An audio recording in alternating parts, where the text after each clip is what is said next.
Okay, right? Now look, excuse me. Verse 63 says, wherefore they chose rather to die, that they might not be defiled with meats. Okay? And that they might not profane the holy covenant. So they did. So then they died. And there was very great wrath on Israel. Okay? So here's these brothers and sisters that love the Lord, love the Most High. Because majority of them did not follow wrath from the Most High came on Israel, what we just read about. Let's go to one of the laws that these sisters and brothers was following. Leviticus chapter 20, verse 25.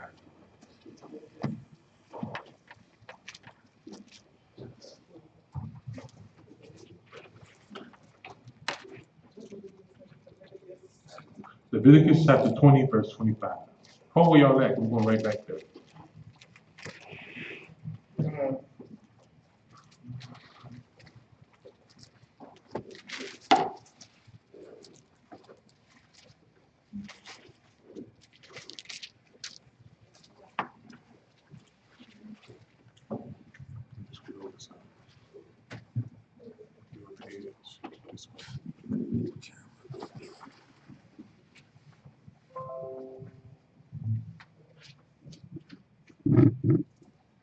You'll be out the picture now.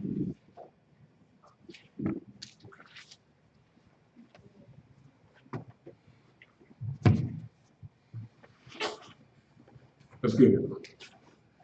And it reads, ye should therefore put difference between clean beasts and unclean, and between unclean fowls and clean. And ye should not make your souls abominable by beasts, or by fowls, or by any manner of living thing that creepeth upon the ground, which I have separated from you as unclean. This is one of the laws that these people was upholding, right? The Grecians knew our book. They knew our laws. So that's what Satan, because Satan knows our laws in our book, right? So the attack on us has always been spiritual. You gotta get these people to go against the law of their God. Got to have them in. These sisters and brothers said we would die and profane our souls with unclean beasts. Okay? First Maccabees chapter 2, verse 1. Now here we go. This is one of my favorite stories right here.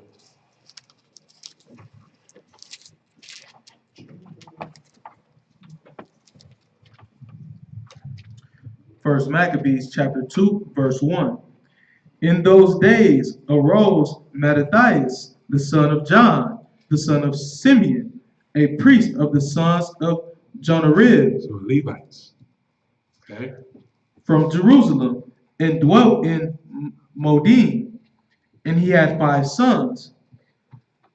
Jonanan, called Caddis, Simeon, called Thasai, Judas, who was called Maccabeus, Eleazar, called Avaran, and Jonathan, whose surname was Aphis. And when he saw the blasphemies that were committed in Judah and Jerusalem, he said, woe is me, wherefore was I born to see this misery of my people, and of the holy city, and to dwell there, when it was delivered into the hand of the enemy, and the sanctuary into the hand of strangers. Her temple is become as a man without glory. Her glorious vessels are carried away into captivity. See, I told you those vessels were the people. God. Get cast away into captivity. Her infants are slain in the streets, her young men with the sword of the enemy. What nation hath not had a part in her kingdom and gotten of her spoils? Because Israel has been so disobedient, all nations have had a turn with us. Verse 11, all her ornaments are taken away. Of a free woman she is become a bond slave, And behold, our sanctuary, even our beauty and our glory, is laid waste, and the Gentiles have profaned it. To what end, therefore, shall we live any longer? Then Mattathias and his sons rent their clothes, and put on sackcloth, and mourned very sore. In the meanwhile, the king's officers, such as compelled the people to revolt, came into the city of Modin to make them sacrifice. I'm gonna say this again, y'all. Prepare your mind, please, y'all. Please, please, please.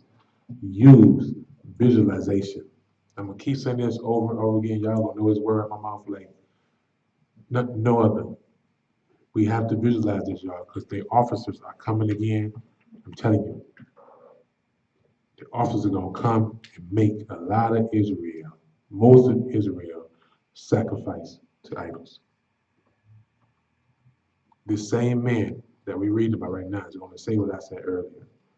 Fear not the words of these evil men. Love your God. Love your Lord. Love your people. Okay?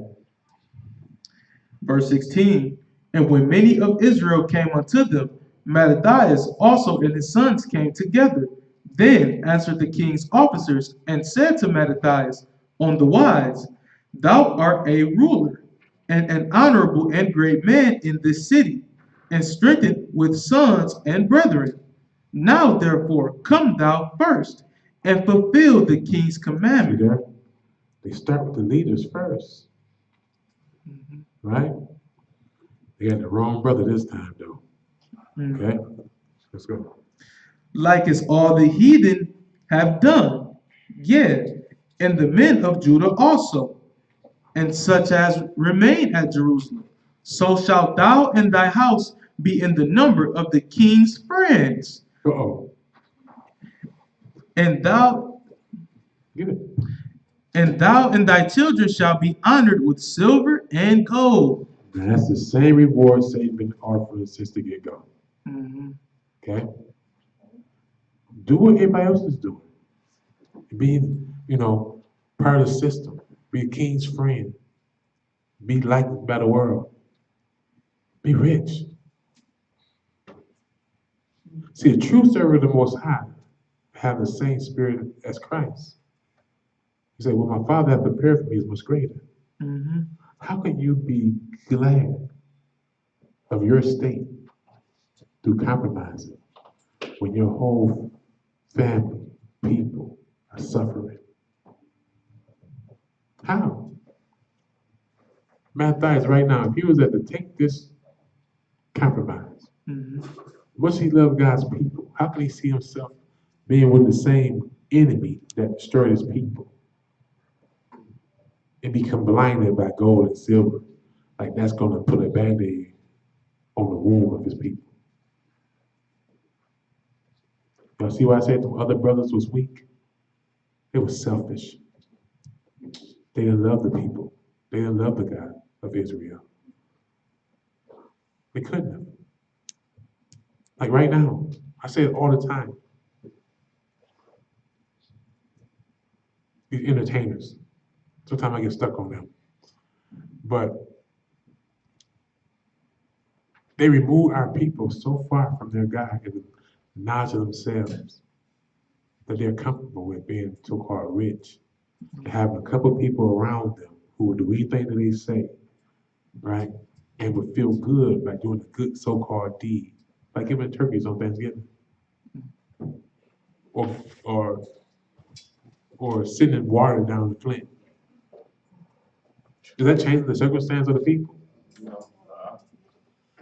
You get it? We come a long way to come this far down as a people. So this brother we read about right now, and his sons, these are some examples that we must follow. Have the same mindset. This is the mindset of Christ. Listen to it. Right? Let's go. So shalt thou and thy house be in the number of the king's friends, and thou and thy children shall be honored with silver and gold. That's why it says Every leader we have as a people, has taken this bribe. Every leader. I don't care how you feel about that person. Every leader we have as a people has taken this bribe. That the government approve of, the president approve of these people. Everyone. I don't care what y'all think about Martin Luther King. He was one of them. The Bible says so. Okay, how it made him feel at night when his conscience was bothering him. You redid it. You sold our people in the belief of integration. Sold our people. This is us integrated right now. It comes with evil works. The forsaking of our God. And many rewards. Then Mattathias answered and spake with a loud voice through all the nations that are under the king's dominion, obey him, and fall away every one from the religion of their fathers, and give consent to his commandment. Yet will I and my sons and my brethren walk in the covenants of our fathers. This is a real man right here. To the Most High. He said, I don't care who's serving you. Me, my sons, my brethren, we gonna follow the Most High. Okay? He just getting started, y'all. Check it out. Verse 21. God forbid that we should forsake the law and the ordinances. We will not hearken to the king's words to go from our religion, either on the right hand or the left. Now, when he had left speaking these words, there came one of the Jews in the sight of all to sacrifice on the altar, which was at Modin, according to the king's commandment. Which thing, when Mattathias saw, he was inflamed with zeal, and his reins trembled. Neither could he forbear to show his anger according to judgment. Wherefore he ran and slew him upon the altar. Also the king's commissioner, who compelled men to sacrifice, he killed at that time, and the altar he pulled down. See that? Sorry, I love his brother. He killed his brother, who was weak, and the one that made him do it, and pull down the altar. Bring it on. Okay? But see how we're supposed to feel? That's what I was trying to say. I went to Walmart, I guess 2 days ago, I think it was. When it was, about 2 days ago. Went to Walmart. And I seen a little brother with the Santa Claus hat on, ringing the little bell. And I was like, man, back in the days, bro, we got a spirit in his heart. You know what I'm saying? For real. It's real talk. We're that watered down, y'all. Our people don't have a zeal for the Most High. This is unrighteousness. There was no unclean thing in our midst. In our midst. We seen the brother doing that kind of stuff and see how we handle that? The Most High made examples so we follow righteously. Satan made examples so we have fear and follow wickedness. Because it's the reverse of his father in an evil way. Verse 26. Thus dealt he zealously for the law of God, like as Phinehas did unto Zambri the son of Salam. Do you remember that story? Anybody don't? But this is when the Most High told Moses to cut the heads off of 35,000 men that dealt with Canaanite women. And the one brother killed. He went right to the assembly. Yeah, he comes to with his little Gentile woman. Like this. Right? Hey, real talk though. He came, the brother came with that spear, boom! The javelin. What is it, like a javelin? Javelin. Yeah, how you say it? Javelin or javelin. Right? Same zeal. Okay? Go ahead. All right, family. The next precept, the book of Deuteronomy, chapter 28. No. Yeah, yeah. Okay. Deuteronomy 28. And 9. Phinehas is his father, Levite, his great, great, great. You know what I'm saying? Same bloodline. Let's go. Deuteronomy 28. Verse 9. I think I want to get that further down. It's fine. Okay. Can we get back to it? Oh, no, we show. Yeah, no, yeah, we don't. We do right after this. I think I want to go. Wait a minute, it's going to read it. Okay.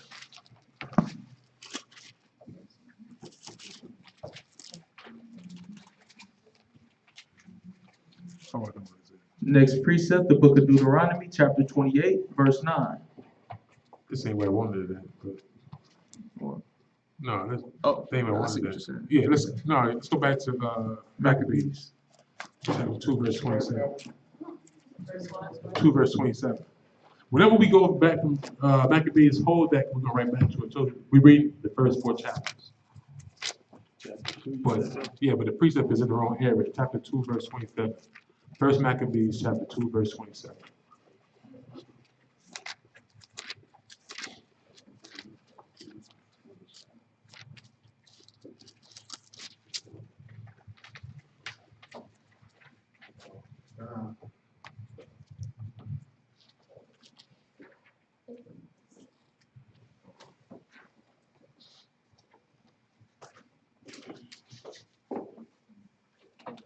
First Maccabees, chapter 2, and verse 27. And Mattathias cried throughout the city with a loud voice. Before we get there, I want to get 26 again. Come. It says, "Thus dealt he zealously for the law of God." Okay. Mhm. At this time, we had, like I said, a lot of weak brothers. Today, be a lot of weak brothers who don't deal zealously with the law. Right? Many brothers would tell you, to compromise. That the law ain't supposed to be grievous. We have to deal zealously for the law of our God. Do y'all understand that? Come. Wickedness, sin, must be something that you abhor. Like hate. Do y'all get it? This brother hated sin. Hated the sight of his people sinning. He was a soldier for the Most High. Warrior for the Most High. Not just him. The apple didn't fall far from the tree. All his sons, his brethren, raised in the law, dealt zealously for the law. Had no fear of man. Only fear they had was of the Most High. Okay? Let's check it out. Let's go. Verse 27. And Mattathias cried throughout the city with a loud voice, saying, Whosoever is zealous of the law and maintaineth the covenant, let him follow me. So he and his sons fled into the mountains and left all that ever they had in the city. See that? They left all they had where it was. Can you do that? Tell you, this is a follower of Christ before Christ came on the earth. It's about 100 and some years before Christ came. Christ told us the same thing. Flee to the mountains, don't come back down, get nothing. So this brother is telling you, showing us who he really rely on. He didn't care about his raiment, his shoes, his house. Nothing. Y'all get it? This is the mentality of Christ. We have to have it. I was just talking about this in class on Monday and Wednesday. Wednesday. We watched. What's was it, Kim? No, that was last week. We finished watching the one about The vaccination. The tombs, all that stuff, right? FEMA coffins. FEMA coffins, all that stuff, right? Yeah. And we were talking about this, and I want y'all to really meditate on this again. If you didn't hear it the first time, I'm gonna say it again so you can hear it today. Okay? Because we don't have time. None of us are promised tomorrow. Okay? If we do make it to when the tanks are coming down these strange streets we looking at right now with cars coming down. One day when no cars come out the streets, one day it's going to be, like I said, armored tanks and soldiers. The Most High is showing us their pattern. They're gonna have to do the same thing to us they did to these people. They gotta destroy first to put fear in. You get it? So let's say it's you, Tomas. Okay, I'm looking right at you. Okay, if you don't have your life in harmony with the Most High that day, and that Russian soldier take your life, you know where you're going? You get it? That's your hour of necessity that we was talking about in class. That's your hour of necessity. There's no repentance. One night you was in the bed, went to sleep, you got rudely awakened by some soldiers. The Most High has given you time into that moment to change your life and follow Him, but you didn't. You get it? If I'm driving down the street in my vehicle, I get in an accident, lose my life. That's the time the Most High has given me on this earth to get it right. Once that go down, I have no repentance left. This is how we gotta see it, because this is reality. It's not like you think. Life is fragile for those who don't understand it. Everybody say it, but you really understand it. Life is fragile. You're not promised the next second to breathe. There's people that went to sleep and then wake up. Thought they're taking a nap. Woke up in a whole different situation. Can't get out of it. Yo, we gotta be zealous about our God, about His laws. Or judgment is for us. These people that we read about in the first chapter, they compromised. They fear man. They love money. They love being in a position. Feel like they were somebody. The Most High said, he that thinketh he is something. Be mindful, you ain't nothing. So we can't get puffed up with pride and trying to accumulate things in this world as a definition of us. Like it defines me. You know what I'm saying? I worked hard for this. You ain't did nothing. Because all your work was in vain. Young man, do you understand what I'm talking about? What am I talking about? Look at me. Talk. Speak up. You're not promised the next day tomorrow. Mhm. God still give you a chance to believe, and you don't have that much time. Mhm. That's exactly what I'm saying. So when you wake up if you wake up tomorrow morning, right? This is the mentality we must have as His children. In the morning when we wake up, my sister, we are to be thankful that the Most High was merciful to us. I'm serious, y'all. We gotta be thankful He was merciful.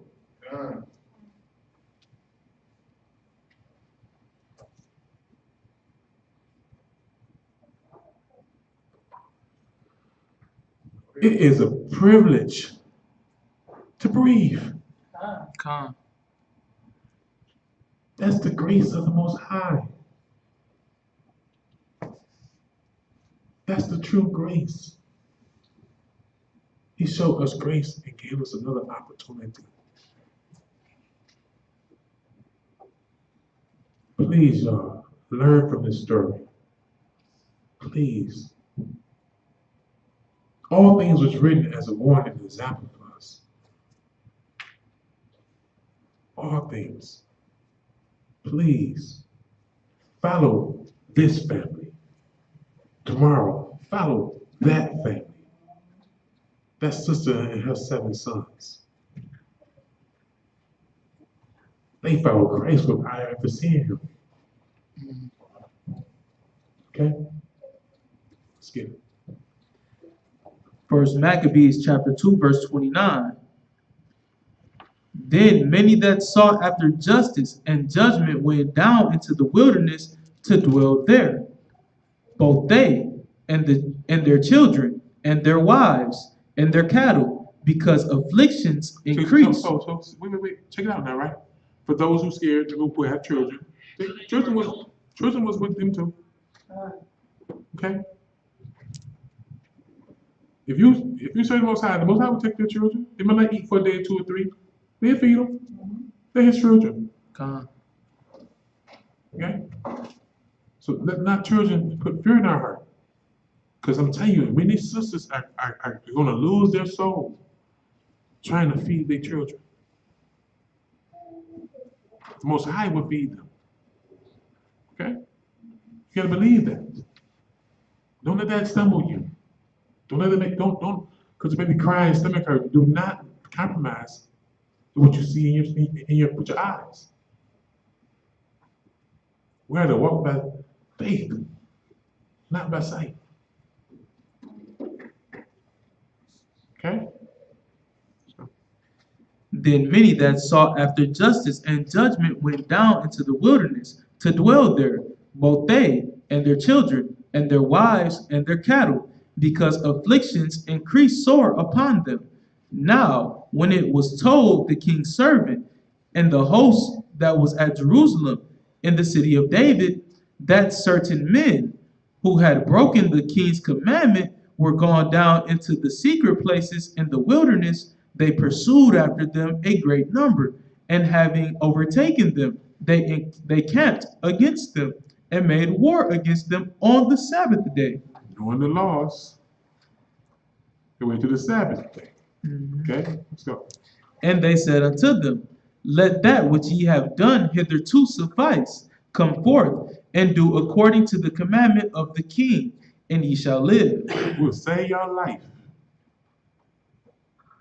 if you serve the king. If you serve Satan, you save your life. Remember, it says many would lose their life trying to save it. God. Right? Listen to these people, though. Let's go. Verse 34. But they said, we will not come forth, neither will we do the king's commandment to profane the Sabbath day.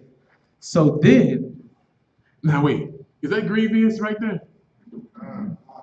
But to a person, that can be a grievous situation. You know what I'm saying? But this is the fortitude. You get it? We would die before we break the Sabbath. God. That's a stressful situation to be. You got the substitutes, the swords before you. Then you save your life. Break the Sabbath. Yes. When we studied a lot of the Revelations growing up, my mom always told me and my sister, because we even then she taught us that it was close. And she was like, when that time comes, just remember that you can die twice, but they can only kill you once. So make the record stay strong. You know, because once they take you, that's it. But if you give over, you still gonna die at some point, and then you gotta die again. Well, since it's written that you die once. You I think she's talking about. I know something. I know something.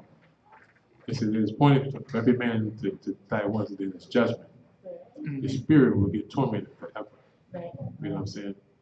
It's just like I said, it's the second death. You know what I'm saying? But you get what I'm saying? Yeah.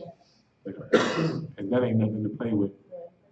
Because that's like when the Most High says that his wrath will burn forever. It's burning forever in those that's the torments. But he said he won't even think about them anymore. But it's his wrath that got them there. Right? But he will take more joy in that cluster, in that small remnant that stood up for him and glorify him. Get it? Con. And that's the thing, sis, you right on point. You know, I said the worst you, like I said, the worst you can do is kill me. If I'm righteous and you kill me, hey, hey, you know what I'm saying? Hey, appreciate you. You know, I'm for real. Yes. You were saying you're righteous, you said the Most High takes away the pain. Yeah. You're not righteous. Oh, you gonna feel it then, you gonna feel it afterwards, ever.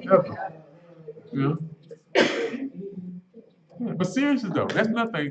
Thanks for bringing it up, sister. The Most High will not allow His people, like no matter how it looks. You know what I'm saying? No matter how it looks. Tomorrow we're gonna read these stories when our ancestors are getting dismembered. They're not eating pork. You know? And I hope people that really watch this, you know what I'm saying, and they question themselves about pork. If many people have died refusing eating pork, why would the Most High change it and say it's all good now? So I beg those who watch this, read the book of Maccabees. Read it. It's in the Apocrypha, chapter 7. Please read it. And read what we read right now. Just read the whole book. Read the whole Bible. It's not just them. Daniel did it too. Okay? Let's go. But they said, we will not come forth, neither will we do the king's commandment to profane the Sabbath day. So then they gave them the battle with all speed. Howbeit, they answered them not, neither cast they a stone at them, nor stopped the places where they had lay hid, but said, let us die all in our innocency. Heaven and earth shall testify for us that ye put us to death wrongfully. This is confidence in these saints. They had confidence that they was righteous. The thing they were doing was right in the sight of the Most High. So let heaven and earth be our judge, be our witnesses, right? That we do nothing wrong. We stood for the Most High. He put us to death wrongfully. Okay? So they rose up against them in battle on the Sabbath, and they slew them with their wives and children and their cattle, to the number of 1,000 people. Now when Mattathias and his friends understood hereof, they mourned for them right sore. And one of them said to another, if we all do as our brethren have done, and fight not for our lives and laws against the heathen, they will now quickly root us out of the earth. Now here's the Most High giving Mattathias true understanding of the Sabbath. Okay? Here's the Most High giving Mattathias true understanding of how to operate on the Sabbath. Okay? Were our foreparents wrong in what they did? No. They believed that what they did was right. DeLorean, let me ask you a question. What day was it that the walls of Jericho fell down? The seventh day. What day is that? The Sabbath. What did we do with Jericho? We did what? Oh, the Sabbath. See, that's the Most High was giving Mattathias true understanding. No, I didn't make a law that was grievous now. It's a time and place for everything. Because if you don't defend yourself according to the law, we have a right to defend ourselves, our family, and our nation on any day. Okay? We are not to just give our lives over. Now, they was righteous in what they did. That was the understanding that they had, and they believed in it. It was not wrong. But there's more understanding of the law.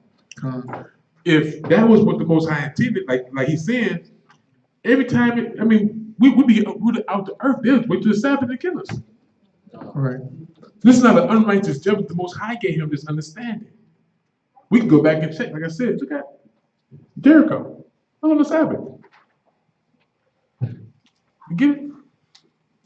So on the Sabbath is not, hey, defend yourself. You can't go out and make war, but you can defend yourself. Mhm. Okay? Let's go. Verse 41. At that time, therefore, they decreed, saying, whosoever shall come to make battle with us on the Sabbath day, we will fight against them. Neither will we die all, as our brethren that were murdered in the secret places. Then came there unto him a company of Assyrians, who were mighty men Now, of now Israel. check it out. The Most High gave them understanding and help. Mhm. You get it? Come. No, this is spiritual. Satan was the one who was in their minds, Mhm. guide them to where his people where the Most High people were.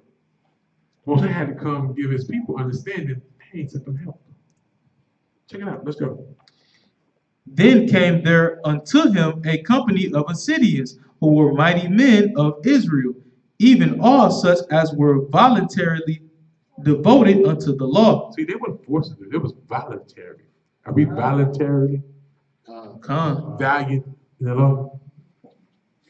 And we're going to see two examples, right? How you know who the Most High sent. The Most High sent these men. A little while later, we're going to read about some men who sent themselves. Okay? And Most High poured in the brother's spirit like, nah, I didn't send them. Okay? Let's go. Verse 43.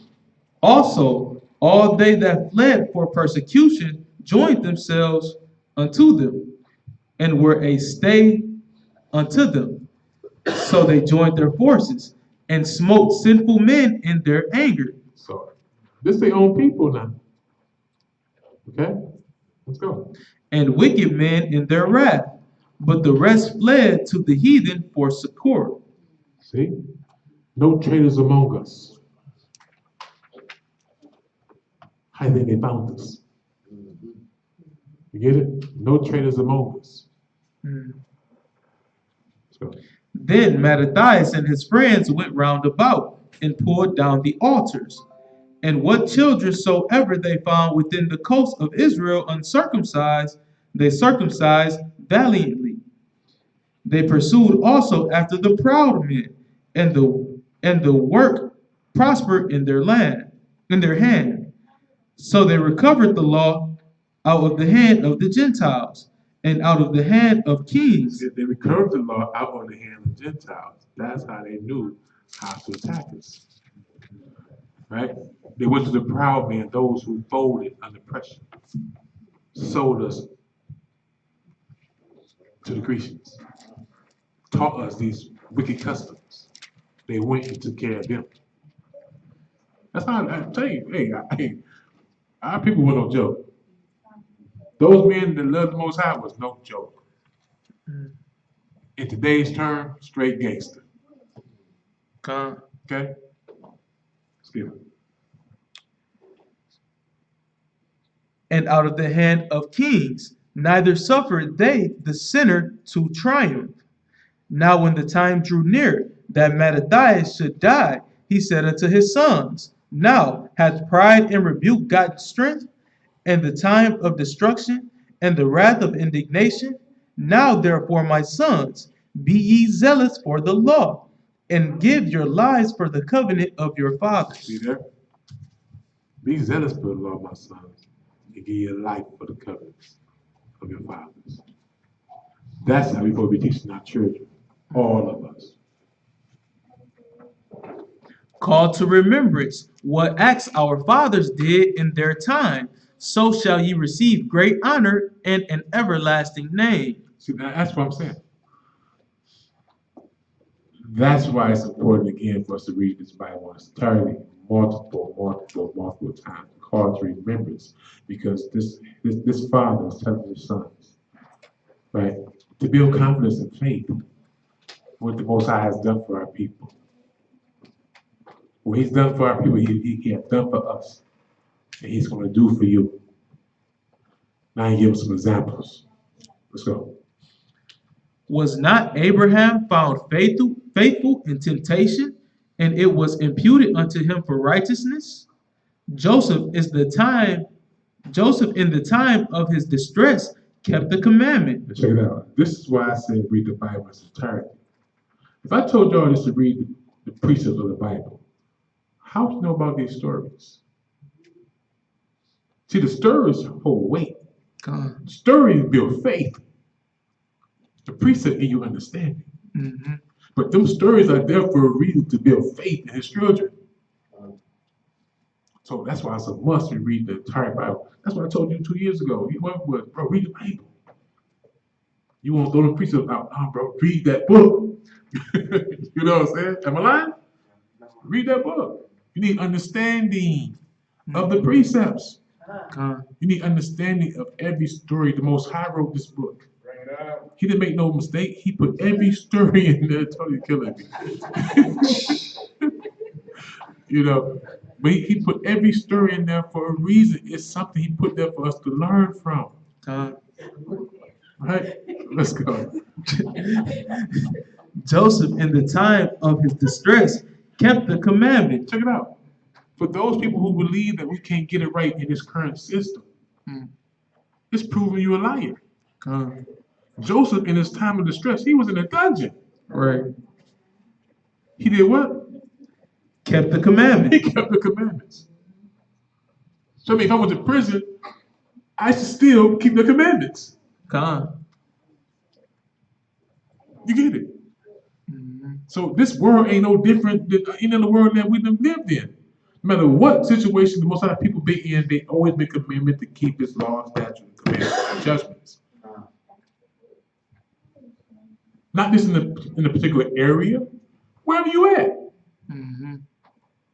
Whether you're in prison or you're free, you keep these laws. According to the Most High. Let's get it. Joseph, in the time of his distress, kept the commandment and was made Lord over Egypt. Phinehas, our father, in being zealous and fervent, obtained the covenant of an everlasting priesthood. Yeshua. No, that's not Yeshua. That's Oh, the other G. Okay. Jose over there. That's Josh. Okay, the water. Joshua, for fulfilling the word, was made a judge in Israel. Caleb, for bearing witness before the congregation, received the heritage of the land. Caleb did what? For bearing witness before the congregation. Remember that? The whole congregation was scared of the giants. Caleb wasn't. He told the truth. Most High behind us, man. We can get him. Let's go. Caleb, for bearing witness before the congregation, received the heritage of the land. David, for being merciful, possessed the throne of an everlasting kingdom. Elias, for being zealous and fervent for the law, was taken up into heaven. Ananias, Azarias, and Mishael, by believing, were saved out of the flame. Daniel, for his innocency, was delivered from the mouth of lions. And thus consider ye throughout all ages, that none that put their trust in him shall be overcome. Get it? You see? But if you don't know these stories, how you have faith in the Most High concerning yourself? Please, y'all, young men, please. Do you have a Bible? No. Do you have a Bible? You read it? Come here. Get this book. You can put your arms in your sleeve. You don't open this book up. Use this book. I'm glad I looked at you. You breaking the rules over here, boy. I'm gonna wait for you to open that book up and turn. Go over and sit down. You're gonna read. That's how you about to read next. For real. Train up as a youth, huh? God. That book gonna keep you warm. Now, look in the front of the book. Look for First Maccabees. Now, go next page. Table of contents. First Maccabees. Okay, go ahead. Get it. Get it. That's how you do it. Okay. That make you familiar with the Bible. So you go to the table of contents and you start to turn the page and look at what page number it is. And eventually, as you keep coming to class and you go home, you do the same thing. Eventually, you will be more familiar with it. Okay, so just take your time, turn to the pages. Are you comfortable reading out loud?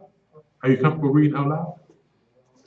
Well, when you read five, yeah, give them the mic and you read the next five. Testing, testing. Yeah, okay, we good.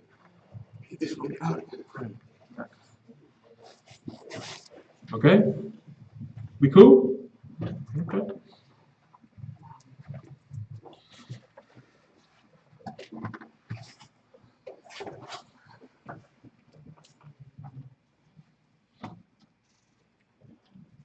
Where we at? Verse 61. Verse 61, chapter 2.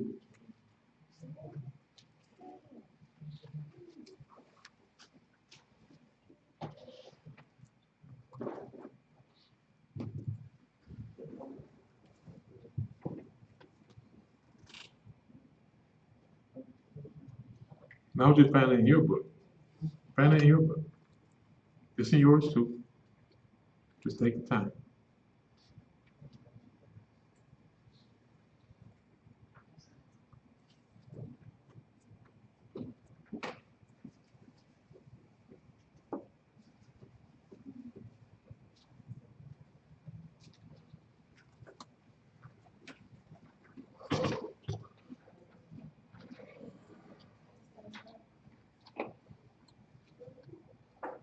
I could go. All the police just come here like this.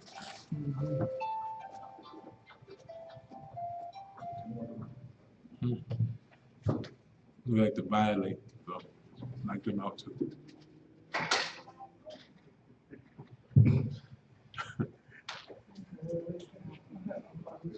Yeah, just roll back.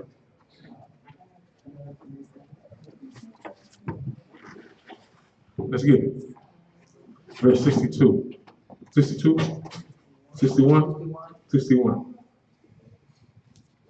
Take your time.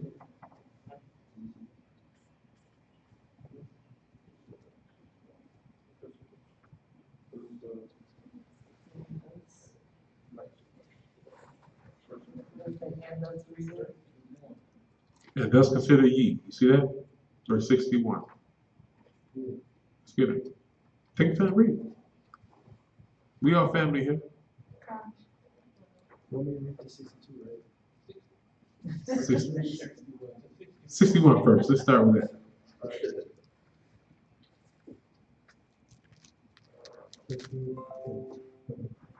And thus consider throughout all ages, and now put their trust in him shall be overcome. So the Most High is telling us to consider all ages. You can't consider all ages if you ain't read this whole book, right? So the Most High is saying that none that put their trust in Him. This ain't no blind faith thing like we said earlier. This is real trust. Like that's why I say you got to get to know your God. You have to get to know Him, so you can anticipate what He's going to do, right? He says, consider all ages. Like think about this. Ask yourself, what servant of mine have I ever forsaken? Most High said, none. He says that none that put their trust in Him should be overcome. Right? Does that mean death? No. All those men that we just read about are dead. But none of them was overcome of Satan. None of them. They're waiting for their reward right now. So that don't mean that you're not going to die. Because Christ in Revelation said that many of us are going to get slaughtered. But none of them was overcome. Christ promised, he that overcometh, he reward, make a pillar in his Father's temple. They will not go in and out.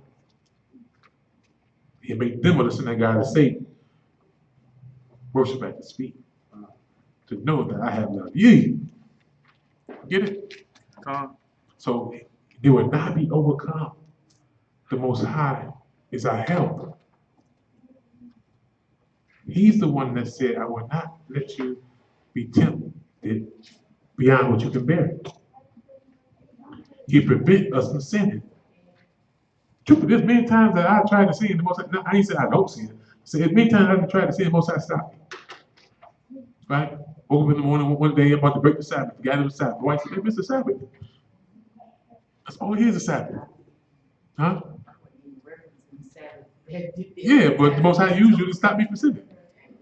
Real talk. He would help you. Bro, forgot all about this Saturday. Woke up, you know what I'm saying? You hear me? It's a Sabbath.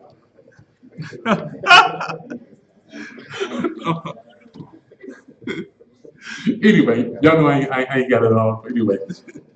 But seriously, the Most High will help us. Okay? So, He's helped all His children. Okay? So, let's get it. Thank you, my brother, for reading. Yeah. Good night, brother. Give the brother a hand.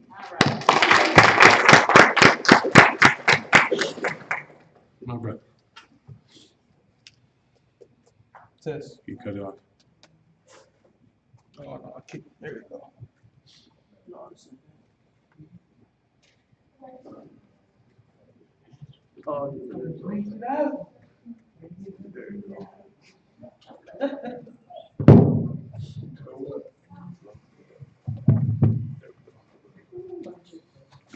When you get done this chapter, I'll write read next to it. Okay.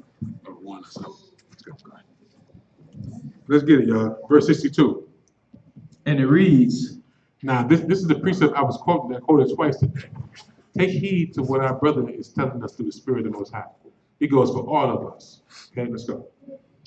fear not then the words of a sinful man, for his glory shall be dung and worms. Today he shall be lifted up, and tomorrow he shall not be found, because he is returned into his dust, and his thought is come to nothing. See that? Fear not what they say to us. Fear not what they do to us. Yeah, they powerful right now with their weaponry. Yeah, they are. But to the Most High, when he throw down, they be as dung and worms, turn into the dust, and then getting their reward what they had done to his innocent children. So let's go. Today he shall be lifted up, and tomorrow he shall not be found, because he is returned into his dust, and his thought is come to nothing. Wherefore, ye my sons, be valiant, and show yourselves men in the behalf of the law. See that? You gotta be men. Men. We gotta be men. Bro, you hear me?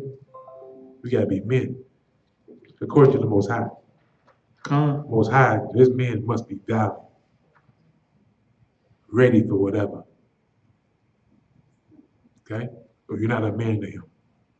He says no effeminate person will inherit his kingdom. So we gotta stand like a man for the Most High. Women, y'all gotta stand manfully for the Most High. Like that sister in chapter 7. It says she would say Spoke with a manful, what I say? manful stomach. With a manful stomach. Yes. You get it? Y'all gotta be soldiers too. Manful stomach. Manly stomach, yeah. Let's go. Verse 64. Wherefore, ye my sons, be valiant, and show yourselves men in the behalf of the law. Wait, we stopped at 61? I want to go from 61. Let's go to 1 Corinthians chapter 3. Let me see something real quick. I see. Wait. That's 61, right? Oh, no. That's chapter 4, Chapter yeah. 4, I'm sorry. Hey, I'm on the top part of the glasses. Can't see that. No, we're gonna stay where we at. For by it shall ye obtain glory. And behold, See that by standing valiantly as a man, we will attain glory from the Most High. And behold, I know that your brother Simon is a man of counsel. Give ear unto him always. He shall be a father unto you. As for Judas Maccabeus, he hath been mighty and strong, even from his youth up. Let him be your captain, and fight the battle of the people. Take also unto you all those that observe the law, and avenge ye the wrong of your people. recompense fully the heathen, and take heed to the commandments of the law. So he blessed them, and was gathered to his fathers. And he died in the 146th year, and his sons buried him in the sepulchres of his father at Modin. And all Israel made great lamentation for him. Then his son Judas, called Maccabeus, rose up in his stead, and all his brethren helped him, and so did all they that held with his father. And they fought with cheerfulness the battles of Israel. So he gat his people great honor, and put on the breastplate as a giant, and girded his warlike harness about him. And he made battles, protecting the host with his sword. In his acts, he was like a lion, and like a lion's whelp roaring for his prey. I mean, he had no fear. The Most High said, lion has no fear. Okay? The Most High Spirit was in him like he was with the mighty man of David. Verse 5. For he pursued the wicked, and sought them out, and burned up those that vexed his people. See? He didn't just go against the Gentiles. He went against the wicked of his own people. Because that's the cancer. Them the ones that they had to get to first to get to our people. He went to the sources. Verse 6. Wherefore the wicked shrunk for the fear of him, and all the workers of iniquity were troubled, because salvation prospered in his hand. He grieved also many kings, and made Jacob glad in his acts, and his memorial is a blessing forever. That's why we read about this right now. It's memorial. His memorial is a blessing forever. That's why I wanted to go to Deuteronomy 28, 9, and 10. Oh, we all are. I just read it. Deuteronomy chapter 28, verse 9 and 10. This is a promise from the Most High. Right? This is a blessing. As he said, the blessing and the curse. He says, the highest shall establish thee in holy people unto himself, as he hath sworn unto thee. If thou should keep the commandments of the Most High, thy God, and walk in his ways, and all the people of the earth shall see that thou art called by the name of Ahijah, and they should be afraid of thee. So you see how the Most High promise is coming through Judas. These kings with armies much more greater than what we had feared him. Okay? Verse 8. Moreover, he went through the cities of Judah, destroying the ungodly out of them, and turning away wrath from Israel. He's turning wrath of the Most High. The Most High was allowing them to destroy us for our wickedness. So that he was renowned unto the utmost part of the earth, and he received up unto him such as was ready to perish. Then Apollonius gathered the Gentiles together. And check this out. These battles are for us to remember, y'all. Check it out. That movie 300 was made off the premise of our people. Off the basis of our people. Not premise, but basis of our people. And a great host of Samaria, for those who don't know, where people was taken out of Samaria, so these are Gentiles. Okay? To fight against Israel. Was seen when Judas perceived, he went forth to meet him. And so he smote him and slew him. Many also fell down slain, but the rest fled. Now they got more people than us, but they're running from us. 12. Wherefore Judas took their spoils, and Apollonius sword also, and therewith he fought all his life long. Now when Siran, a prince of the army of Syria, heard say that Judas had gathered to him a multitude and company of the faithful to go out with him to war. This is the person I was talking about. He said, I will get me a name and honor in the kingdom. See that? He would get him a name. He heard what Judas is doing. I'm going to get me some fame too. So I'm going to go fight with my brother.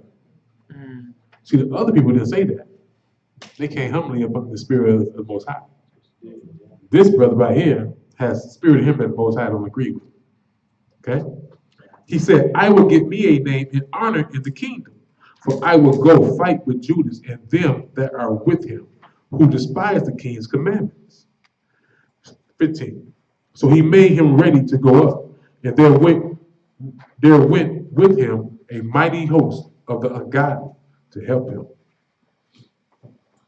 and to be avenged of the children of Israel. And when he came near to the going up of Betharon, Judas went forth to meet him with a small company, who, when they saw the host coming to meet them, said unto Judas, how should we be able, being so few, to fight against so great a multitude and so strong, seeing we are ready to faint with fasting all this day? And they fasted. Not intentionally, they just ain't, area, they get no food, so they ain't ate yet. Right? So they're weak. Let's learn from this, y'all, when we are in a situation. Listen to what he says. So it's deeper than just having physical food. We don't need it like we think we do. When you're doing the will of the Most High. Okay? These men have been battling with nothing to eat. It's about to faint from fasting. He goes, well, I don't want to say that they didn't fast swiftly, because I don't know, it don't say that, so I'm going to take that back.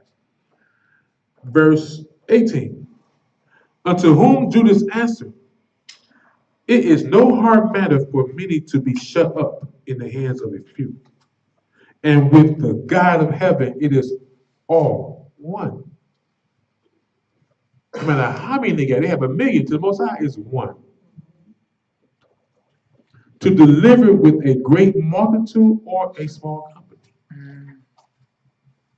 For the victory of battle standeth not in the multitude of an host, but strength comes from heaven. So if you make it to the wilderness, we're faint for not eating. Remember, strength comes from the Most High. Strength comes from the Most High. None of our people in the wilderness died of starvation. Not one. And they was hungry and thirsty. None of them died of starvation. Put that in your memory bank so when we win a situation. They was murmuring forever. But they didn't die for starvation. They died for disobedience. 20. They came against us in much pride and iniquity to destroy us, and our wives and our children, and to spoil us. But we fight. Listen to this. This is what we must understand. Mentality we must have. But we fight for our lives and for our laws. On any given day. We fight for our lives and for our laws. Wherefore, Ahiah himself will overthrow them before our face. And as for you, be ye not afraid of them. Now, as soon as he had left off speaking, he leaped suddenly upon them. And so Siran and his host was overthrown before him.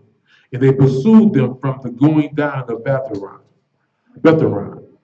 unto the plain, where were slain about 8,000 men of them, 800 men of them, and the residue fled into the land of the Philistines. Then began the fear of Judas and his brethren, and an exceedingly great dread to fall upon the nations around about them. Insomuch as his fame came unto the king, and all the nations talked of the battles of Judas. Now when King Antiochus heard these things, he was full of indignation. Wherefore he sent and gathered together all the forces of his realm, even a very strong army. He opened also his treasure, and gave his soldiers pay for a year, commanding them to be ready whatsoever he should need them. Nevertheless, when he saw that the money of his treasures failed, and that the tributes in the countries were small, because of his dissensions and plagues, which he had brought upon the land in taking away the laws which they had been of old time, he feared that he should not be able to bear the charges any longer, nor to have such gifts to give so liberally as he did before. For he had abounded above the kings that were before him. Wherefore, being greatly perplexed in his mind, he determined to go into Persia, there to take the tributes of the countries, and to gather much money. So he left Lysias, a noble man, and one of the blood royal, to oversee the affairs of the king from the river Euphrates into the borders of Egypt, and to bring up his son Antiochus, it's about 4 or 5 of them, until he came again. Moreover, he delivered unto him the half of his forces and the elephants, and gave him charge of all things that he would have done, as also concerning them that dwelt in Judah and Jerusalem, to wit, that he should send an army against them to destroy and rip out the strength of Israel. Remember the movie before? Put it out the strength of Israel, the sanctuary, and all that stuff. And the remnant of Jerusalem, and to take away their memorials from that place. And that he should place strangers in all their quarters, and divide their land by lot. So the king took the half of the forces that remained, and departed from Antioch, his royal city, the 147th year. And having passed the river Euphrates, he went through the high country. Then Lysias chose Ptolemy, the son of Doramnius, and Nicanor, and Gorgias, mighty men of the king's friends. And with them he sent 40,000 footmen. And with them he sent 40,000 footmen and 7,000 horsemen to go into the land of Judah and to destroy it, as the king commanded. So that when he, with all their power, and came and pitched by Emmaus, us, to the plain city, to the plain country, and the merchants of the country, hearing the fame of them, took silver and gold very much his servants, and came into the camp to buy the children of Israel for slaves. A power also of Syria and of the land of the Philistines joined themselves into him. So he got 47,000 soldiers, 2 other countries that came and joined him, right? Check this out.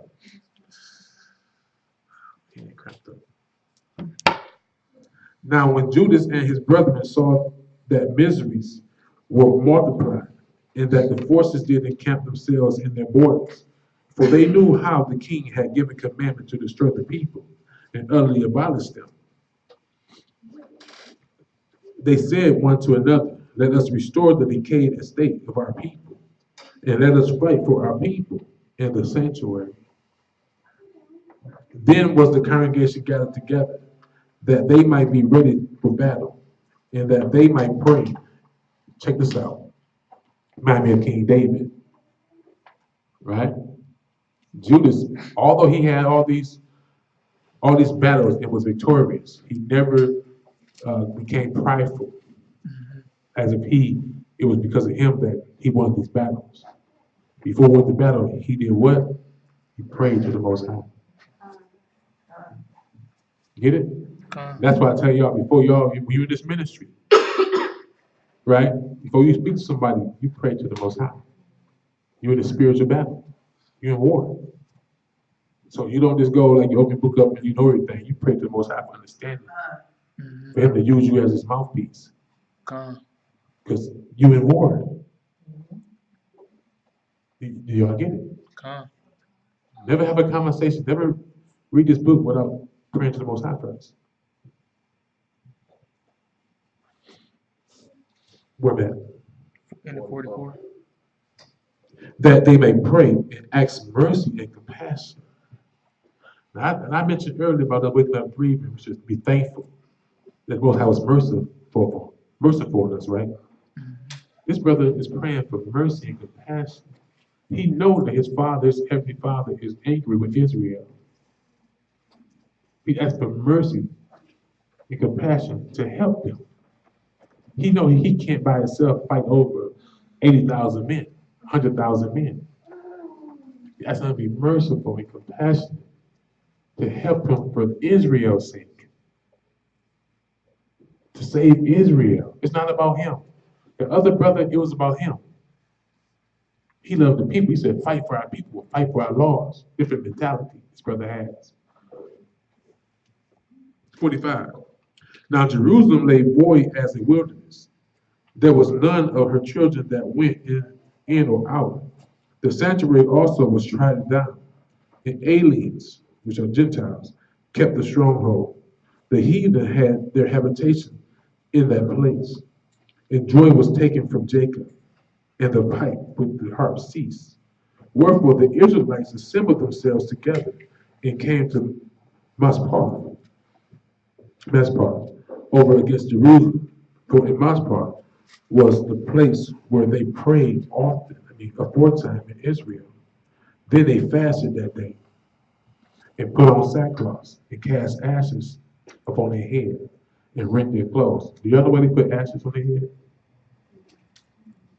It's a sign of mourning. Right? Sign of mourning. Mourning, like you're mourning. Right? That's a tradition of our people. When they fast, they put the ashes on their head, the sign of mourning, sign of distress. 48. And laid open the book of the law, wherein the heathen had sought to put their likeness of their images. Okay, something paint. So this ain't no new thing. They took it. They had our records from the destructions, that they applied to us. Like I say, this is all. It's always been spiritual. Our strength was our law, was our God. So they took our records, and now they rewriting our records, putting their faces in it, putting their gods in it. Same way they doing right now today and have done. Okay. 49. They brought also the priest's garments, and the first fruit, and the tithes, and the Nazarenes they stirred up, who have accomplished their days. Then cried they with a loud voice towards heaven, saying, what shall we do with these, and whither shall we carry them away? For thy sanctuary is trodden down and profaned, and thy priests are in heaviness and brought low. And lo, the heathen have assembled themselves against us to destroy us. What things they imagine against us thou knowest. How should we be able to stand against them except thou, O Ahiah, be our help? Then sounded they with trumpets and cried with a loud voice. And after this, Judas ordained captains over people, even captains of thousands, and over hundreds, and over 50s, and over 10s. But as for such as were building houses, or had betrothed wives, or were planting vineyards, or were fearful, those he commanded that they should return, every man to his own house, according to the law. So the camp removed and pitched up the south side of Emmaus.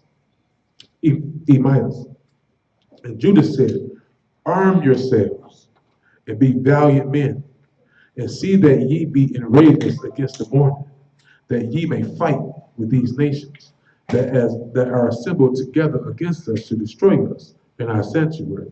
For it is better for us to die in battle than to behold the calamities of our people in our sanctuary. Y'all get it? Nevertheless, as the will of Ahiah is in heaven, so let him do. So Judas said, it's better for us to die than to see the state of our people. Let us fight for our people. If the Most High will is for them to destroy us, let it be. If the Most High will is for us to be victorious, let it be. But let's go fight for our people. Chapter 4. Then took Jorgias 5,000 footmen and 1,000 of the best horsemen, and removed out of the camps by night. Yeah.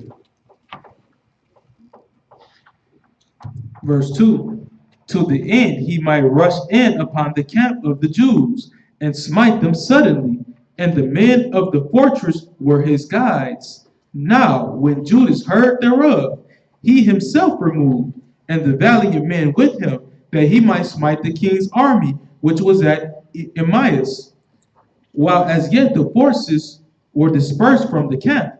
In the mean season came Gorgias by night into the camp of Judas. And when he found no man there, he sought them in the mountains. For said he, these fellows flee from us. But as soon as it was day, Judas showed himself in the plain with 3,000 men. Now, we just read about one camp having 47,000 people, right? Two other countries, or two other kings joined themselves, right? How many Judas got? 3,000. 3,001, right? Including himself. But like Elijah said, what did he say, DeLorean? He said, behold. Oh, yeah, about the angels Mhm. that was surrounded. He said, there's more with us than there is with them. All right? Let's go. He sought, and when he found no man there, he sought them in the mountains. For said he, these fellows flee from us. But as soon as it was day, Judas showed himself in the plain with 3,000 men, who nevertheless had neither armor nor swords to their minds. And they saw the camp of the heathen, that it was strong and well harnessed, and compassed round about with horsemen, and these were experts of war. Then said Judas to the men that were with him, Fear ye not their multitude, neither be ye afraid of their assault. Remember how our fathers were delivered. Remember how our fathers were delivered in the Red Sea when Pharaoh pursued them with the army, right? Then to the left side was a mountain, to the right side was a mountain. Before us was the Red Sea. Behind us was the Pharaoh army. We had no escape, but we had help. Most High said, be still. Behold the salvation. Right? It is God. So, again, another situation we must remember. Go ahead. Verse 10. Now therefore let us cry unto heaven, if peradventure Ahijah will have mercy upon us, and remember the covenant of our fathers, and destroy this host before our face this day, that so all the heathen may know that there is one who delivereth and saveth Israel. And that's what I've been talking about for a long time now. Okay? The exodus from America would not be us purchasing plane tickets. Okay? Verse 11 stands for our day. Again, the Most High said he'll be glorified in his children. The whole earth would know who he is, who his children is. Okay? We're going to watch the destruction the same way our people watched the destruction of Egypt. The Most High will send angels before us, gather his people. It'll be a miraculous event where the whole world would know and glorify the Most High. Like I said, if I buy me a plane ticket for me and my wife, we glory is that for the Most High. How will the world know that it's of the Most High doing? That's not the truth. That's a selling point. That's selling hope. When the hope is supposed to be in our God, just like Judas. Our hope must be in our God. No matter where we are, the Most High said he would gather his children. Every single one of them. All his children cannot afford a plane ticket. That's not how it's going to go down. That's not scriptural. When it goes down, it says, he said the same thing about Pharaoh. He said, I have built them up to show my great might, my great power. He let America build themselves up so that all the heathen may know that there is one, not no man, that there is one who delivers and saves Israel. So my people, take heed to the scripture. There is one. His name is Ahijah Shoahai. He had granted all power and authority to his son Yasha to deliver Israel. No man will deliver Israel. Amen. Verse 12. Then the strangers lifted up their eyes and saw the Salaki, and saw them coming over against them. Wherefore they went out of the camp to battle, but they that were with Judah sounded their trumpets. So they joined battle, and the heathen, being discomfited, fled into the plain. That's why I read the scripture in Deuteronomy chapter 10, 28 verse 10. It's only 3,000 of these people. They got thousands. They running. You see how the Most High put fear in them? That's the Most High doing. He ain't even fight them. One time went to war, he made it sound like we had an army coming and they fled. It wasn't even like nobody coming. They heard noises of those soldiers coming. They took off running. Dropped everything. It was just knees up in the air, running. So that's what I'm trying to tell y'all, the God that we serve. It would not become from no man. The highest shall height, the source of our power. Okay, let's go. Verse 15.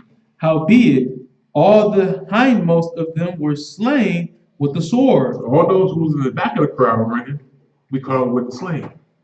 Okay, those that was faster got away. Let's go. For they pursued them unto Gezerah, and unto the plains of Idumea, and Azotus, and Jamniah, so that there were slain of them upon a 3,000 men. This done, Judas returned again with his host from pursuing them, and said to the people, be not greedy of the spoils, inasmuch as there is a battle before us. And Gorgias and his hosts are here by us in the mountain. But stand ye now against our enemies, and overcome them, and after this ye may boldly take the spoils. As Judas was yet speaking these words, there appeared a part of them looking out of the mountain, who when they perceived that the Jews had put their host to flight, and were burning the tents, for the smoke that was seen declared what was done. When therefore they perceived these things, they were sore afraid, and seeing also the host of Judas in the plain ready to fight, they fled every one into the land of strangers. Then Judas returned to spoil the tents, where they got much gold and silver and blue silk and purple of the sea and great riches. After this they went home and sung a song of thanksgiving and praised Ahiah in heaven, because it is good, because his mercy endureth forever. Thus Israel had great deliverance that day. Now all the strangers that had escaped came and told Lysias what had happened, who, when he heard thereof, was confounded and discouraged, because neither such things as he would were done unto Israel, nor such things as the king commanded him were come to pass. The next year, therefore, following Lysias, gathered together 70,000 choice men of They got foot, 60,000 men. and 5,000 horsemen, that he might subdue them. So they came into Idumea and pitched their tents at Bethsura. Idumea was one of the kings of Edom. Okay, let's go. And Judas met them with 10,000 men. And when he saw that mighty army, he prayed and said, blessed art thou, Pray it again. 10,000 against 65,000. O Savior of Israel, who didst quell the violence of the mighty man by the hand of thy servant David, and gavest the host of strangers into the hands of Jonathan, the son of Saul, and his armor bearer. Shut up this army in the hand of thy people Israel, and let them be confounded in their power and horsemen. Make them to be of no courage, and cause the boldness of their strength to fall away, and let them quake at their destruction. So he's praying for him to put fear into their heart. Okay, like he did before. Verse 33. Cast them down with the sword of them that love thee, and let all those that know thy name praise thee with thanksgiving. So they joined battle, and there was slain of the host of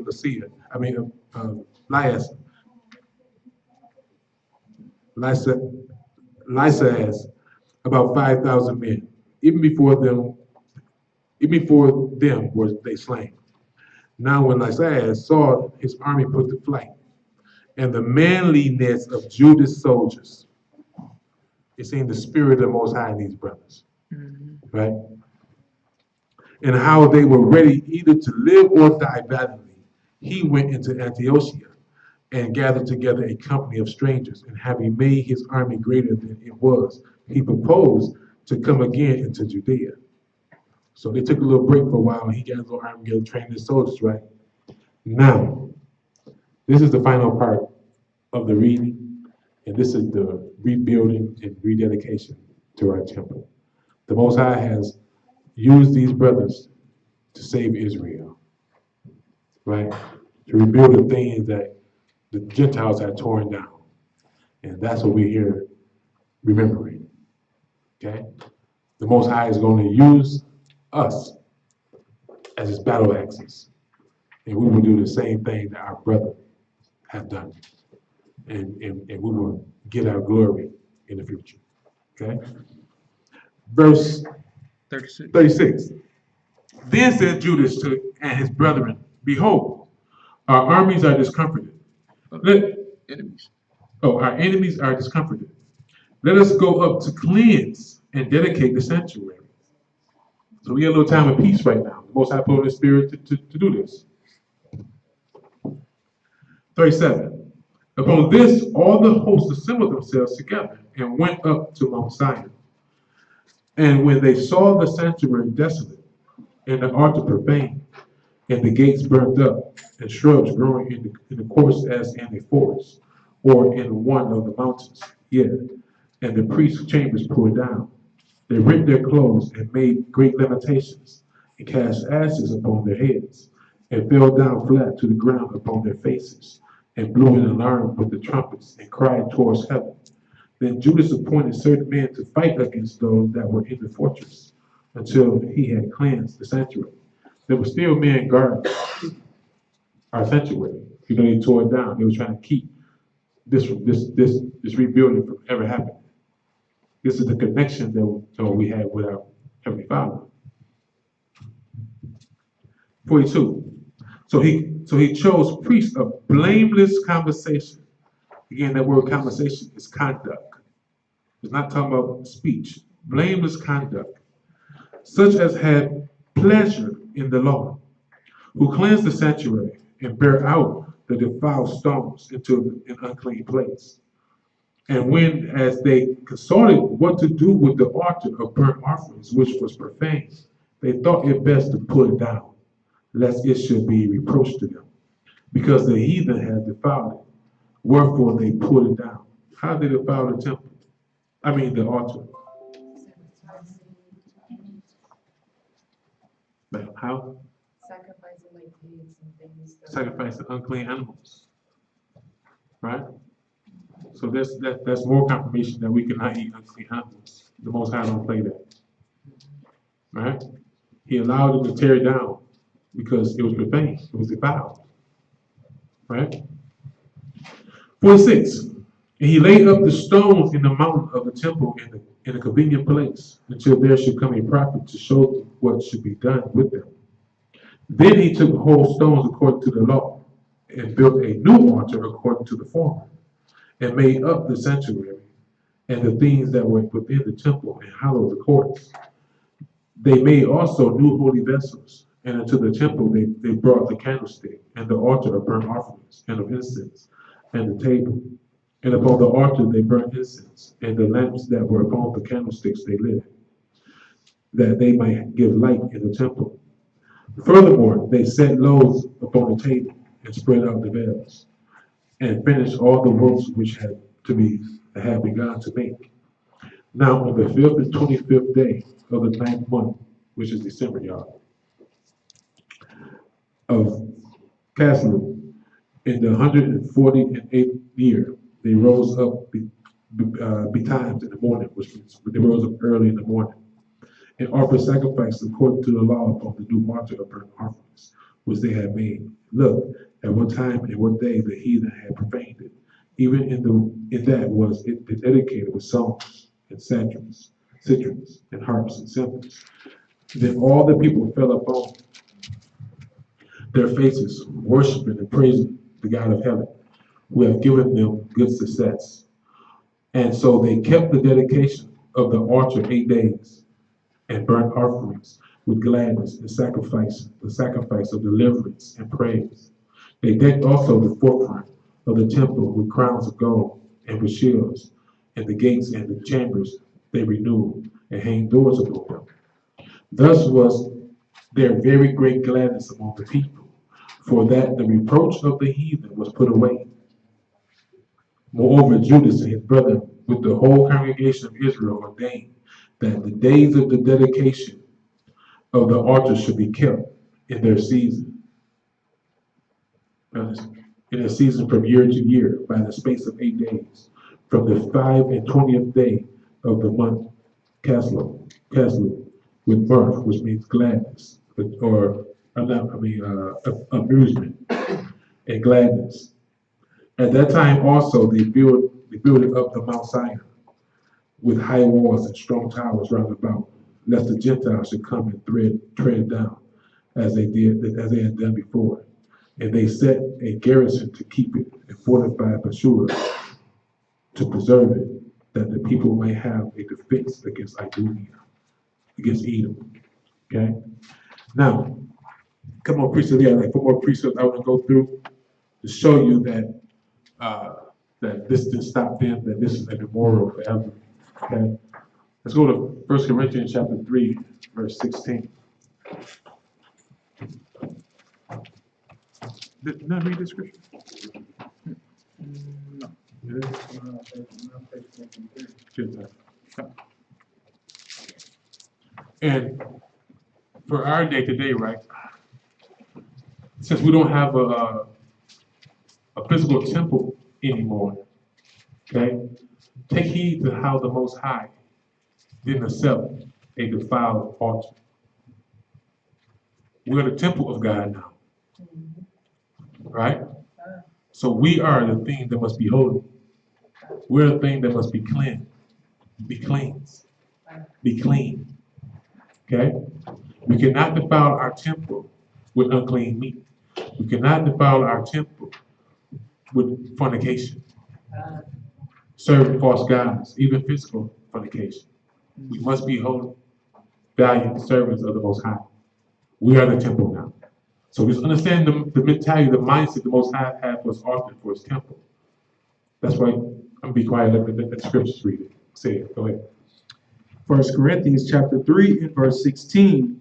Know ye not that ye are the temple of God, and that the spirit of Ahia dwelleth in you? So if we're defiled, is the Most High dwelling in you? La.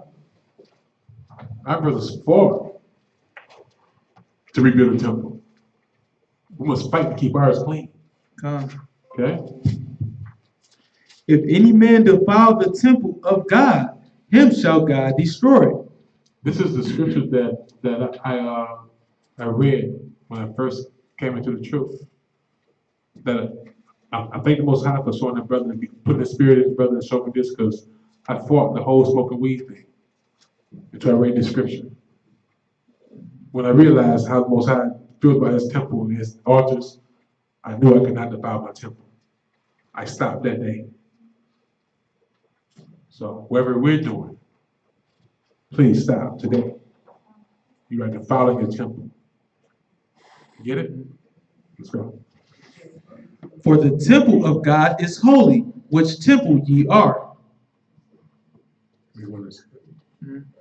Ephesians chapter 2, verse 13 to 22. I read it. Ephesians chapter 2, verse 13 to 22. You get the last two.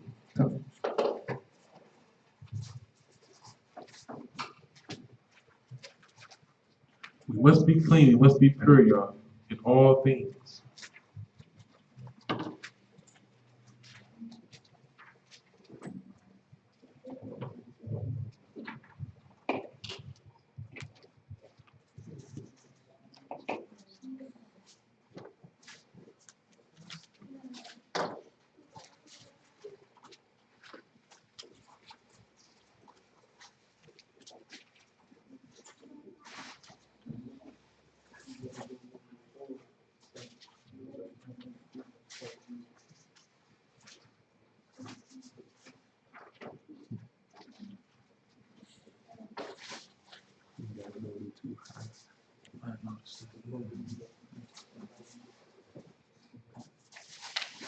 Wife, I was looking at you. I was looking at my wife. I was looking at you. You probably didn't see me. Winking at me. How you doing, brother? Everybody, we kept the young talk out. It's true. Brother. Get to the Lord. He got better eyes.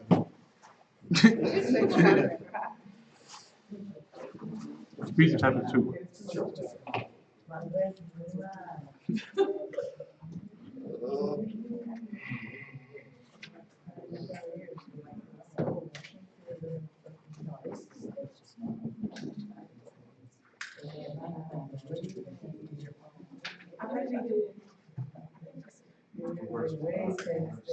Ephesians 2, 16. No, 13. 13. Let's get it. Ephesians chapter 2, verse 13. But now in Yahshua, ye who sometimes were far off and made nigh by the blood of Yahshua. For he is our peace, who have made both one, have broken down the middle wall of petition between us, having abolished in his flesh the enmity or the hostility that the Most High, remember said the Most High wrath was on Israel? So for those who are in Christ, this applies to them. Having abolished in his flesh the enmity, even the law of commandments contained in the ordinances, for to make in himself of twain one new man or woman, so making peace. That's the whole premise. To become a new person in Christ. This is what he died for. Show us the way for it. With that we have peace. The wrath of the Most High is not upon us. His wrath is on the children of the sons of disobedience. 16. And that he might reconcile both unto God in one body by the cross, having slain the enmity thereby, and came and preached peace to you which were afar off, and to them that were not. For through him we both have access by one Spirit into the Father. Now, therefore, ye are no more strangers or foreigners, but fellow citizens with the saints, and of the household of God. This applies again to those people who are like Judas. If you're not serving Christ in sincerity and truth, you better get to this point. Because this right here, you're not in the household of God. You're not a son or daughter of the Most High. 20. And are built unto the foundation of the apostles and prophets, Yahshua himself being the chief cornerstone, in whom all the building fitly framed together groweth into an holy temple in a height. See, if you're not in harmony one with what we just read, you're not fitly joined together. making up his temple. You get it? In whom ye also are builded together for an habitation of God through the Spirit. Can one walk? Can one be in agreement unless they walk together? You can't build a house on different shaped stones, right? Even if it's wood, you can't build you can't build a house with 1 2x4, whatever it is, 6 feet tall, the other one 8, the other one 10, the other one 12. You can't do that. You gotta all be the same, shape and size, right? You get it? What you laughing at? Same. Hmm? It's same. Yeah. No, you had to stone stuff like that. What I say? Stone. Girl, you leave me alone. You know I can't talk. Let's go. 2 Corinthians chapter 6, verse 16.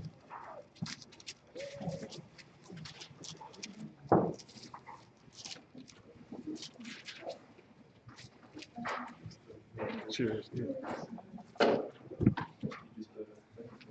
2 Corinthians chapter 6, verse 16 through 18.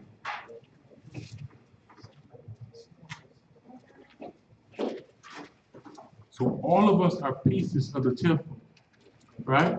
Con. All those who are in Christ make up pieces of the temple, right? To make one temple for a dwelling place of the Most High. Okay?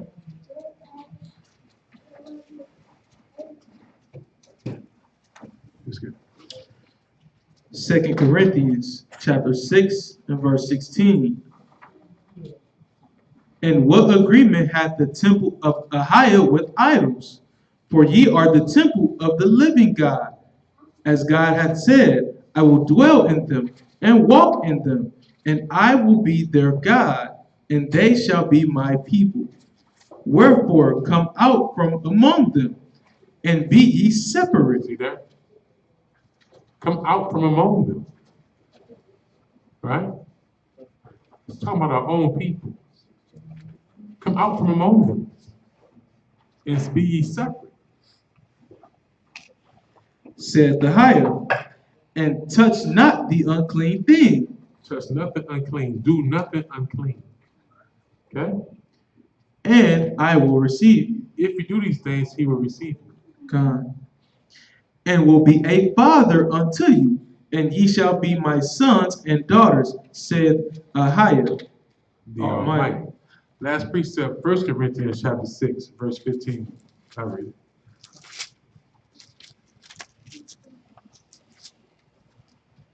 Verse 15. 1 Corinthians chapter 6, verse 15 through 20. Excuse me, can you ask the last one? 2 Corinthians chapter 6, verse 16 through 18. After this precept, y'all, we're going to break bread, enjoy this feast. God. Rolling the leper, so he can't sing today. I think he said coming back. The value is all on you, girl. You'll get his mic and sing us one of them songs. Okay, God. Cynthia, you in there too. You ain't out of it. Megan gonna sing too. God.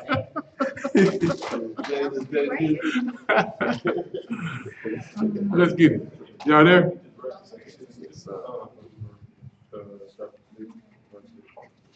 It's the last one. Verse 15 reads, know ye not that your bodies are the members of Christ? Should I then take the members of Christ and make them the members of an harlot? God forbid. Do y'all get this? It's talking about us. Should we make our bodies the members of a harlot? What's a harlot? A whore. What's fornication? Was it? Harlotry. You're right. Whore. Been a whore. Been a prostitute. Okay? What? Know ye not that he which is joined to an harlot is one body? For two, says he, should be one flesh. So if we're not serving the Most High, we have sold our soul for the lust of Satan. To do Satan's will. Most High calls a prostitute, a harlot. But he that is joined unto the Lord is one spirit.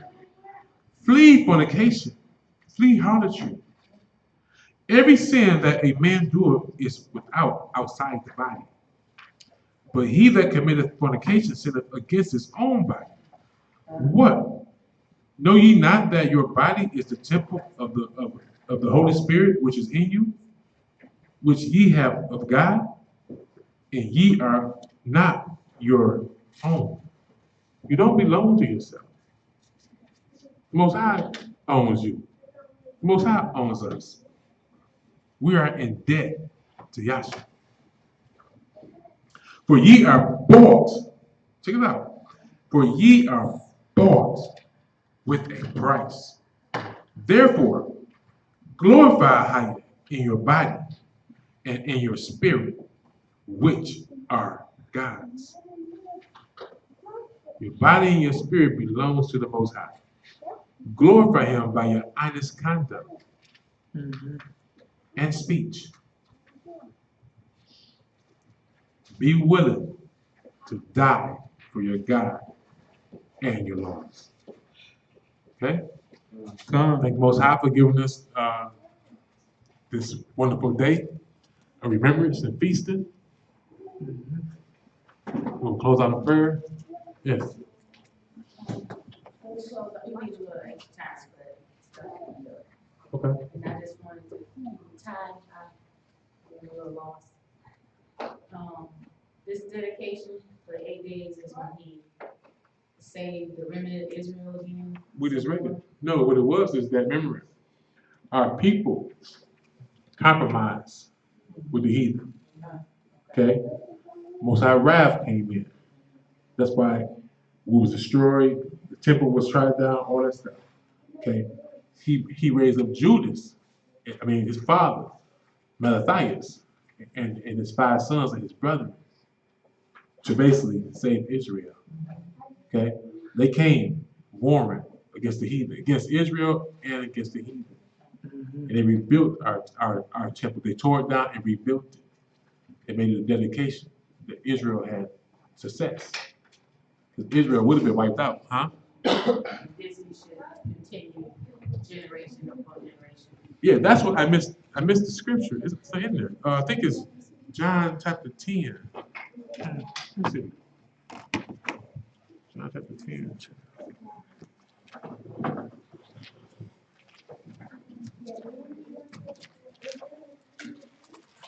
I had it in there, I just didn't put it on the thing. John chapter 10, verse 22 and 23. Let's get that real quick. Come.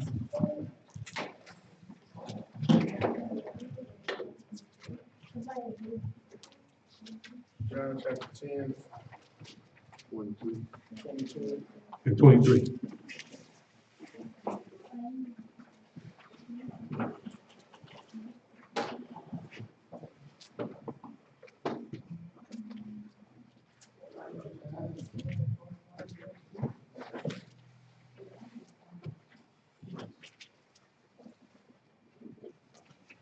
Let's get it. The book of John, chapter 10, verse 22. And it was at Jerusalem, the feast of the dedication, and it was winter. And Yeshua walked in the temple in Solomon's porch. See that? Christ was honoring the feast of dedication. You get it? So we should do it too. Okay? Yes. Two questions. I'll just one by one. It was back in his day, and I know it was before David, right? This is More or David? before David. Maccabees was like what, about 180 years, 20 years before Christ came. Before Christ, but after David. After David. Oh, but after David. Yeah. Okay. Remember how he said when we prayed for what he did for David? He says, remember David? Because David showed mercy. You gave him everlasting kingdom. Yeah. Okay, thank you. And then I was trying to find it, and I remember reading it. Right now, currently, the people over in Israel, are calling themselves making a third temple. Well, I always was kind of confused because I remember reading it that a third temple was gonna be created or made, but, or like another. You are the temple. Huh? You are the temple. That's it. We're the temple, but. Christ says, it says, in 3 days I will tear down and rebuild a temple. This temple. It's the people. Well, see, here's the thing, I'm kind of confused because, unless I read it wrong, there's a part in the Bible, again, I can't find it like really quickly, but it was saying something about they were gonna rebuild the temple, they was gonna put something, you know, not good over it, like the enemy, you know, Satan or devil. So I'm like, okay, so that's not us. But these other people over there call themselves, he was gonna reside in it, and they call himself the head. So is that like two, like for sure, we are. I don't know if one. you read that in the scriptures, but that's what that comes from what the Jewish people teach. But I don't think that's in the scripture system. It's not, No, okay. it's a teaching of them. And many people who are Israel, like people follow like the Israel God, all stuff, they believe in that same garbage too. You know what I'm saying? But you're the temple, right? Mhm. We are the temple that Christ is talking about. Okay? So there is no them, I mean, they're Gentiles. So what them building anything got to do with Israel? The land don't matter. Okay? We are the temple. We're not home right now. So wherever they do, wherever they build, like we read in the Bible how they was building stuff. The Most High tore it down. Because it's not of him and it's not for us. So whatever they do over there, they are doing it to their gods. It's not the Most High doing it. He's building his own temple by waking his children up. Right? His children are coming into the true knowledge of him and becoming one of those fitly pieces of the temple. And he says those people will make one big temple with Most High as well. He will walk in them. So it has nothing to do with the physical thing anymore. You want to ask something? No.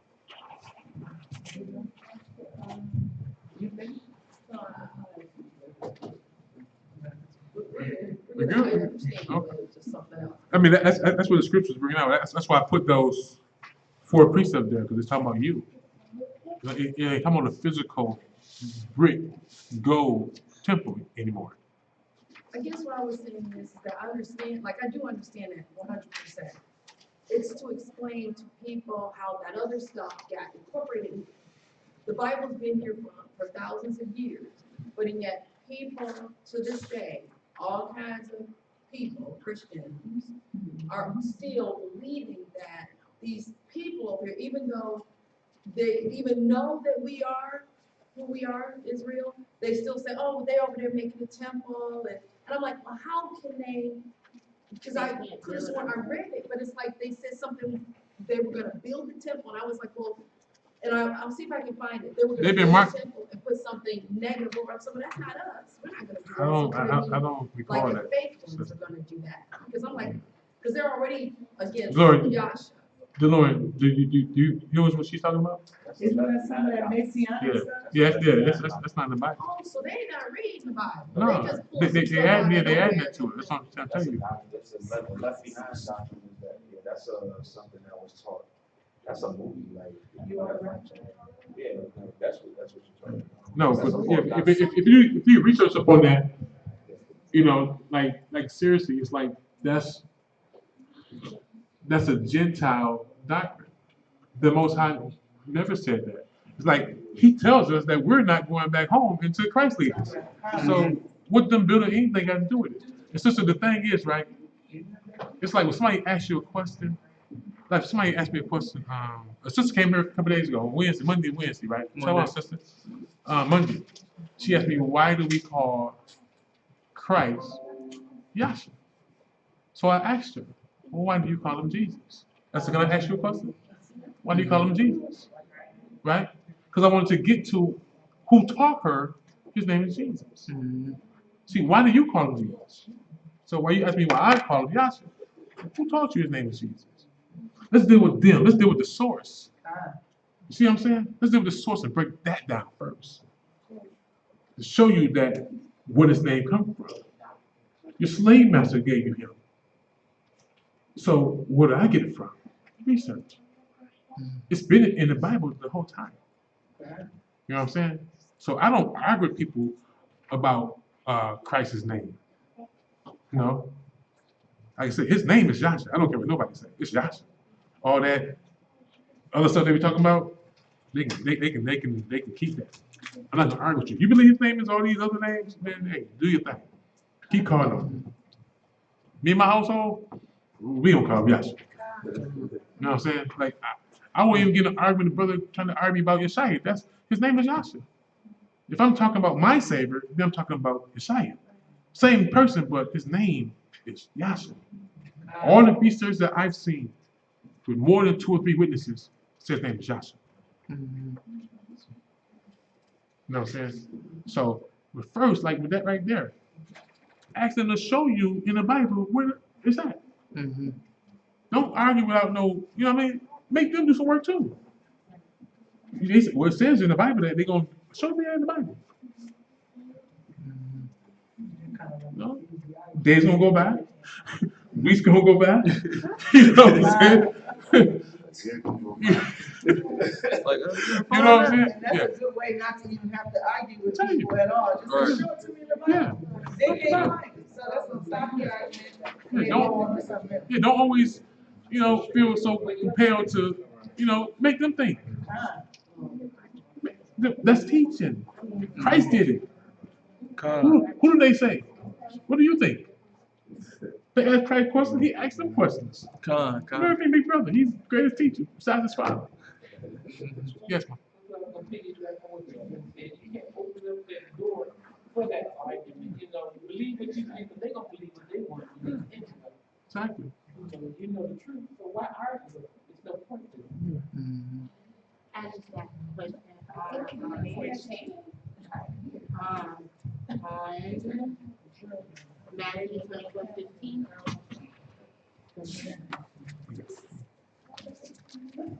Is this part of the lesson, sis? Well, the reason I had the question is because that was, so it speaks about the abomination of desolation. Okay. And then I saw that again on, in First Maccabees 1:54. So I was wondering if you could explain. The abomination of desolation, it has multiple meanings, Okay. right? Number one, one of the abominations of desolation was when the Romans was on our land. Okay. That's an abomination. Okay. All right. When they cut off the daily sacrifice, that'd be also an abomination of desolation. Okay. When they implement the mark of the beast, that would be also a desolate. How you say abomination of desolation? Okay. All right. It's an abomination that is causing a desolation. Okay. Yes. I got it. Since I had a question right here. You sure?